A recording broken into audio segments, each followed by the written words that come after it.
Hi, welcome to the Urban Outdoorsman SoCal video. My name is Danny Milton, and today we're going to be testing the Mavic 3. So we finally got the second half of the hugely awaited, much complained about firmware update for the Mavic 3.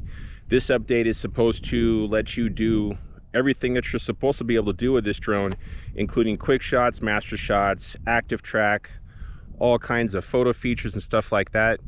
I just posted a video a couple days ago, and you can click on that right there. That was just basically my initial using the new firmware update. I came out to the same exact spot. I even had the same exact shirt on, and I sent the drone up. I did some of the quick shots. I did some master shot stuff.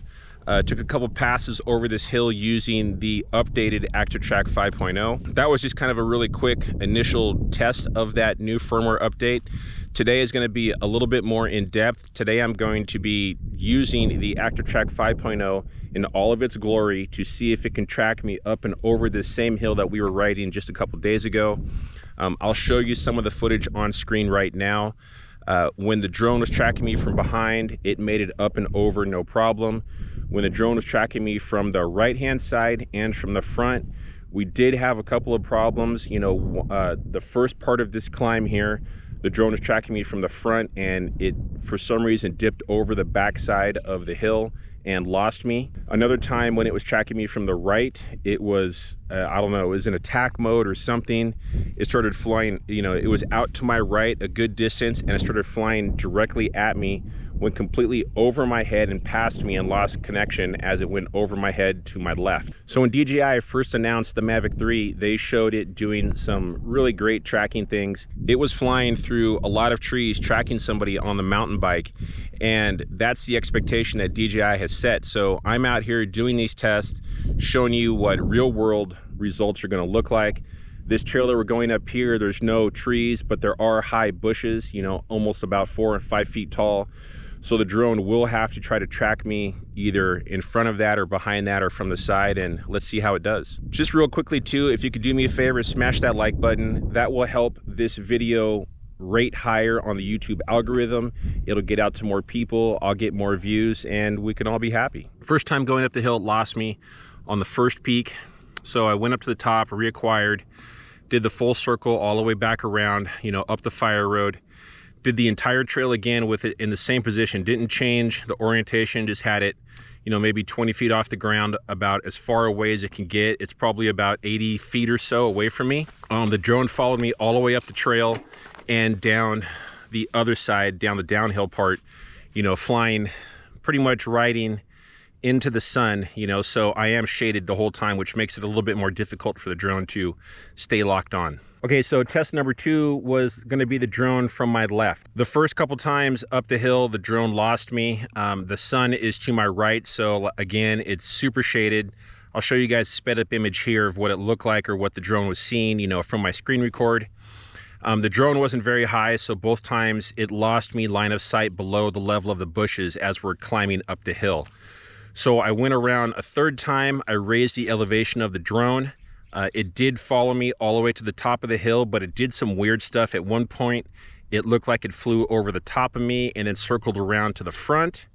But it stayed locked on, at least, you know, from what I could tell. I'll have to look at the screen record just to make sure. And then it followed me all the way down the downhill section as well. Okay, so I just had my first legitimate crash with the Mavic 3. I'll show you what I was doing here. I was just riding on this fire road, had the drone tracking me from the front, and coming around this corner here, and for some reason it decided to come in on me really fast. Literally went right across the top of me, ran into that bush right there, got stuck in those leaves for about 5 or 10 seconds while the propellers kept spinning, and then the propeller stopped and it slid down the hill to, I think it's right there. It's kind of hard to tell on the GoPro screen. So I finally got the drone off of the side of the hill. You can see the propellers, these two propellers back here took a beating. These two right here barely have any of the orange tips left. This one's not too bad. Got a bunch of dust and dirt. There's something rattling around, you know, there's a bunch of scrapes on it. I don't see any cameras cracked, any of the sensors cracked. That one might be a little scratched right there.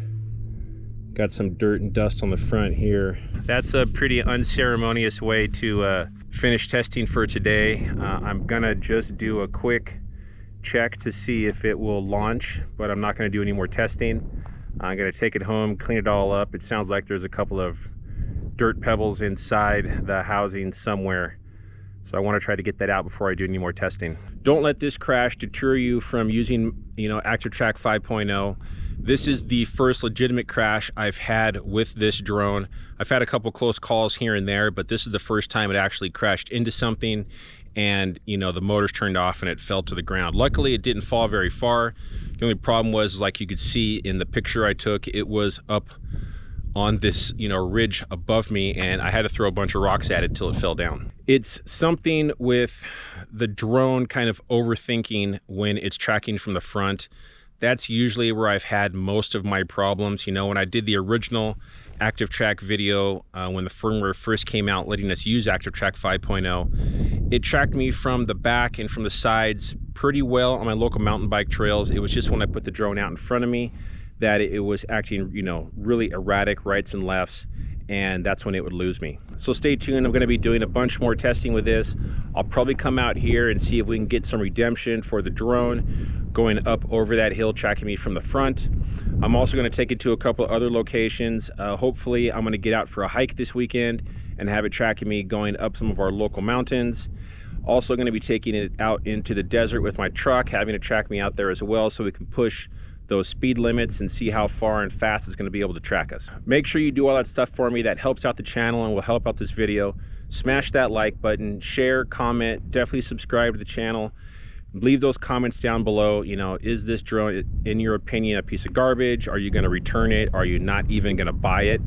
Let me know in the comments. I bought this drone with the hopes of it being as good, if hopefully better, than the Skydio 2. So far I haven't found that. As far as tracking goes, the Skydio 2 is just the king of tracking so far, but this drone does have a lot of advantages over the Skydio in other situations. All right, and last but not least, click on one of these boxes here. One will take you to the Mavic 3 playlist, another to a favorite video, and you can click the logo in that corner, the Urban Outdoorsman SoCal logo, to subscribe. Thanks a lot.